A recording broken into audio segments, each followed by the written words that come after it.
ஒரு பூனை குட்டியா இருக்கும்போது ஒரு குருவியோட நட்பா இருந்துச்சாம். இரண்டும் விளையாட்டு சண்டைகள் அடிக்கடி போட்டுக்கொள்ளும். ஆனா சண்டை முற்றி விரோதம் ஏற்பட்டதே இல்லை. இப்படி இருக்கும்போது குருவிக்கு மற்றொரு குருவியின் நட்பு ஏற்பட்டுச்சாம். இரண்டு குருவிகளும் ஆரம்பத்துல அதிக நட்போட இருந்தாலும் சீக்கிரத்துல விரோதிகளா மாறிவிட்டனவா.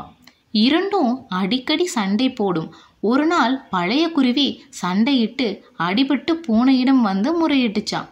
புதுக்குருவியை தண்டிக்கும்படி கேட்டுது. பூனை உடனே புதுக்குருவியை பிடித்து பாதத்துல வச்சு அமுக்கி கடித்து விழுங்கிருச்சான்.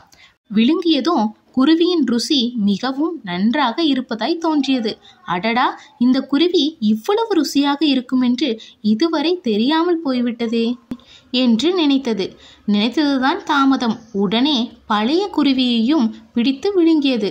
இதிலிருந்து என்ன தெரிகிறது என்றால், தீமையை ஆரம்பிப்பது சுலபம், நிறுத்துவது கடினம்.